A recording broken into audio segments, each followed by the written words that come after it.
Good morning. Welcome students for 12th biology class. Today we are going to study lesson number 6, plant water relation. Plant water relation. In this lesson we are going to study properties of water, structure of root hair and water available for absorption. We are going to study properties of water, structure of root hair and water available for absorption. Now first we'll concentrate on the properties of water. We know that water is very important for living organisms. Plants need water for their normal growth and development. So it is necessary to study the properties of water. First property is that it is in the liquid form at room temperature. Water has three forms: ice, liquid and vapor. But when it is at room temperature, it is in the liquid form. Second property is that it is the best solvent. It is the best solvent because most of the solids get easily dissolved in this solvent. So it is the best solvent and it is also called as universal solvent. Water has a neutral pH. pH range is 1 to 14. 1 to 7 is acidic pH and 7 to 14 is a basic pH or alkaline pH. 7 is in the middle and it is a neutral pH. Water has neutral pH. That means water is neither acidic, it is not basic. So it is a best solvent. Next property is that it is the best transporting medium. It is the best transporting medium. Because in plants different products are formed at different places. So these products are carried from one place to other place with the help of water. So water is the best transporting medium. And it is a raw material for photosynthesis. Now question arises, what is photosynthesis? Photosynthesis is a process by which plants prepare their food by their own. They use carbon dioxide and water, and in the presence of sunlight and chlorophyll pigment they form food in the form of carbohydrate. So water is necessary for photosynthesis. These are the properties of water. First of all, it is in the liquid form. When it is at the room temperature, it is the best solvent. It has a neutral pH. It is the best transporting medium and it is a raw material for photosynthesis. Now we will go ahead, that is the structure of root. We know that root is the main organ for absorption of water. So it is necessary to study the structure of root. So what is root? It is a descending part of the plant which is positively geotropic, positively hydrotropic and negatively phototropic. It is positively geo means soil. So root grows towards the direction of soil. So it is a positively geotropic. It is positively hydrotropic. Hydro means water. So it grows towards the direction of water. So it is called positively hydrotropic. And it is negatively phototropic. Means photo means light. So it grows to the opposite direction of light. So it is called negatively phototropic. So what is root? Root is the descending part of the plant which is positively geotropic, positively hydrotropic and negatively phototropic. Now look in this diagram, you will find the diagram. Starting from the lowermost portion, different parts are there. So lowermost portion is a root tip. Lowermost portion is a root tip and that root tip is covered with the root cap. This root cap is made up of the specialized cells and these cells give protection to the root tip. This portion is called root cap. So function of the root cap is protection of the root tip from the injuries or shocks in the soil. Now we will see the portions which are above the root cap. There are four regions of the root. The portion or the area which is above the root cap is a meristematic region. Meristematic region is very peculiar region. The cells which are present in this region, they divide and redivide. So the number of the cells increase. Number of the cells increase. So this region is very peculiar. Above meristematic region, there is a region of elongation. In this region, cells increase their size and shape. They elongate, they grow. So this region is also very important, region of elongation. Above region of elongation, there is a region of absorption. So this region is very specialized. You will find the root hair on this area. So root hair are also present. This region is called region of absorption. So why the root hair are present in this area? Because to increase the surface area for absorption of water. Root hair are there to absorb more and more water. So this region is also called as region of root hair. Above region of absorption, there is a region called region of maturation or maturation zone. In this area, cells get mature, they get differentiated, they are now fully mature. So the function of this maturation zone is that it gives support to the aerial parts of plant. So what is the aerial part? Aerial part of the plant means the part which is above the soil, such as stem, branches, leaves, fruits and flowers. So we have seen the four regions of the root. The first is meristematic region, second is region of elongation, third is region of absorption and fourth is region of maturation. So we have seen four regions on the root. Now we will see the structure of root hair. So observe this diagram carefully. What is a root hair? Root hair is nothing but the extension of root cell. It is a extension of root cell. It is unicellular. Unicellular means it is made up of only one cell. It is elongated. It is delicate. It is unbranched. No branches are seen in the root hair and it is colorless also. One more thing is that you will find the peripheral cytoplasm. That means cytoplasm is arranged at the periphery. You will find nucleus is also present in this cell and large vacuole is also present in the middle. Then we will find that two layers are there surrounding this root hair cell. Two layers are there. Outermost layer is called cell wall. Outermost layer is cell wall and inside to the cell wall there is a cell membrane. Inside to cell wall there is a cell membrane or plasma membrane. Cell wall is freely permeable. Cell wall is freely permeable. That means it allows all the molecules to enter in. Whereas the cell membrane, it is a selectively permeable. Selectively permeable means it allows only certain molecules to enter in. So we have seen the structure of root hair. It is an extension of root cell. It is unicellular, elongated, it is unbranched and it shows a peripheral cytoplasm. It shows nucleus and even the large vacuole is present. Mitochondria are also seen. And cell wall is the outermost layer. Inside cell wall there is a cell membrane. Now we will go ahead. We know that root is the main organ for absorption. Root hair increase the surface area for the absorption. Now we will see the water available for the absorption. Which water is available for absorption in the soil? So four types of water are there. Four types of water are there. The first type of water is hygroscopic water. First type is hygroscopic water. Second is combined water. Third type is gravitational water and fourth type is capillary water. I'll repeat again.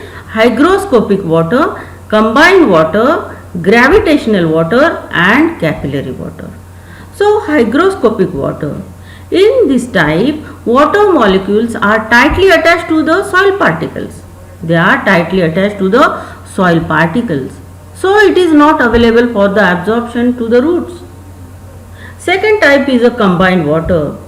In this type, the water molecules are in the form of oxides of aluminium or silicon, etc. So this water is also not available for absorption. Now third type, gravitational water. This type of water is present in the spaces between the gravitational water. Third type is a gravitational water. This water is present deep down the soil. So roots cannot grow up to this water. So this water is also not available for absorption. Now the fourth type is capillary water. In this type, water is present in the spaces between soil particles. Only this type of water is available for the absorption to the roots. So four type of the water we have seen. First is hygroscopic water, second is combined water, third is gravitational water, and fourth is capillary water. Out of them, first three are not available, only capillary water is available for the absorption. Now we'll see the processes of absorption. Processes of absorption. Three processes of absorption are there. First is imbibition, second is diffusion, and third is osmosis. First is imbibition, second is diffusion, and third is osmosis. So first we'll see imbibition. Imbibition is the first physical process. It is the first physical process. And what is imbibition? It is the adsorption of molecules on the surface. Mind well, it is not absorption, it is adsorption, AD. Adsorption of the molecules on the surfaces. The substance which adsorb water is a imbibant. The substance which adsorb water is imbibant, and water is imbibate. Water is imbibate. An example for the imbibition is soaking of the seeds or swelling of the wooden doors during rainy season. इम्बायबिशनचं example जर आपल्याला द्यायचं असेल तर आपण पाहतो जेव्हा seeds पाण्यामध्ये ठेवतो तेव्हा काही वेळाने त्या सीड्स असतात त्या फुगतात, त्या स्वेल होतात. कशामुळे? तर त्यांच्यावर हायड्रोफिलिक कंपाऊंड्स आहेत आणि वॉटर मॉलिक्युल्स त्याच्यावर ॲडसॉर्ब होतात आणि त्यामुळे त्या सीड्स फुगलेल्या दिसतात. आणि दुसरं उदाहरण आपण पाहतो की पावसाळ्याच्या दिवसांमध्ये लाकडी दरवाजे खिडक्या व्यवस्थित लागत नाही. So this process is the adsorption of molecules on the surface. Now second process of absorption is a diffusion. Second process is a diffusion. Movement of the ions, atoms or molecules of solute from the region of higher concentration to region of lower concentration. What is diffusion? It is a movement of ions, atoms or molecules of solute from region of higher concentration to region of lower concentration. And this process takes place with the help of kinetic energy. Water passes through the cell wall only. What happens? Just now we have seen that cell wall is freely permeable. Cell wall is freely permeable. That means water molecules can go through cell wall, but they cannot pass through the cell membrane. Water move only through the cell wall. So during this process, for example of the diffusion, you can smell the fragrance of flower which is far away from you. That is the example of diffusion. डिफ्युजनचं जर example आपल्याला पाहायला झालं तर आपल्याला दूर असलेल्या फुलाचा सुगंध आपल्यापर्यंत येतो. कशामुळे? तर ती मूवमेंट आहे सॉल्यूटची. जो सुगंध तिथे आहे तिथून तो आपल्यापर्यंत पोहोचतो. That is example of diffusion. During this all process of diffusion, a type of pressure is created. A type of pressure is created and that pressure is called diffusion pressure. That pressure is called diffusion pressure. Now one more term you have to learn and that is DPD. DPD. That means diffusion pressure deficit. Diffusion pressure deficit. What is a DPD? It is a difference in the diffusion pressure of pure solvent and solvent in the solution. What is DPD? It is a difference in the diffusion pressure of pure solvent and the solvent which is in the solution. This diffusion pressure deficit is also called as suction pressure. It is also called as suction pressure.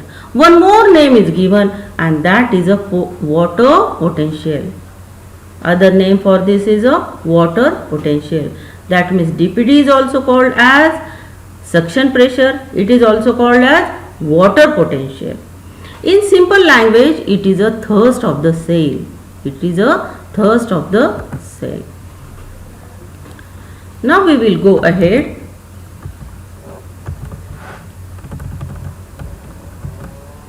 Types of solutions. Types of solutions. Up till now we have seen the three processes of absorption: imbibition, diffusion and osmosis. Now we will see the types of solutions which are based on the concentration. Three types of solutions are there. The first is hypotonic solution, second is hypertonic solution, and third is isotonic solution. Hypo means low. Hypotonic solution is a weak solution. Hypo means low, so concentration is low, so it is also called weak solution. Hypertonic solution, hyper means high, so here the concentration is more, so it is a strong solution. Whereas the isotonic solution, iso means same, so the concentration which is present inside the cell is same to the concentration which is outside the cell. So same concentration. Hypo means low concentration, hyper means high concentration, and isotonic solution shows same concentration. So three types of solutions we have studied. Now we already studied the meaning of osmosis. It is a nothing but the special type of diffusion. It is a special type of diffusion. In short, it is a migration of solvent through semi-permeable membrane. Semi-permeable membrane is very important in the process of osmosis. So there are two types of osmosis, exosmosis and endosmosis. Mind well, in osmosis, semi-permeable membrane is needed. It is a third type of absorption. Osmosis is a third type of absorption which needs semi-permeable membrane. Semi-permeable membrane is that which allows selective molecules to pass through it. So there are two types of osmosis, exosmosis and endosmosis. Exosmosis and endosmosis. In exosmosis, movement of solvent from cell to outside takes place. The direction of the movement is from cell to outside. From cell to outside. So what will happen if the water is leaving through the cell? Cell become flaccid. Cell gets shrunk. Cell becomes flaccid. Second type is endosmosis. In endosmosis, movement of solvent from outside to inside. Movement of solvent from outside to inside the cell takes place. So what will happen? It will cause turgidity. Cell will swell. It will increase its size. Cell will get turgid and it causes turgidity. So two types of osmosis we have seen. The first type is exosmosis and second type is endosmosis. Now during endosmosis, as we have seen, the cell gets turgid. Due to this turgidity, one type of pressure is created and that pressure is called turgor pressure. That pressure is called turgor pressure. So what is turgor pressure? It is a pressure exerted by a turgid cell on the wall of the cell. What is a turgor pressure? It is a pressure which is created by turgid cell sap on the cell wall.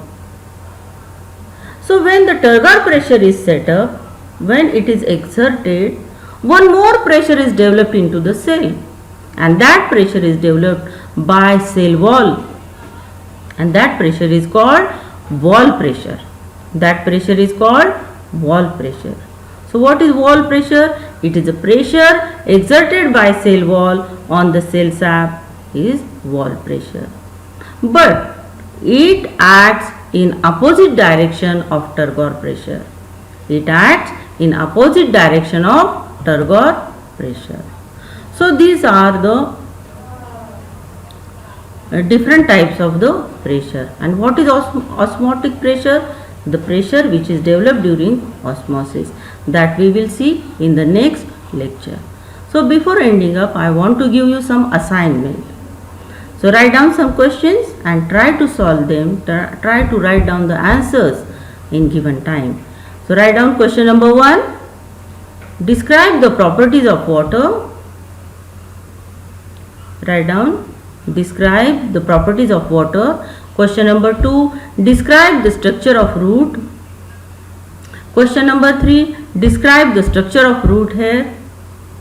And question number 4. What is diffusion? What is diffusion?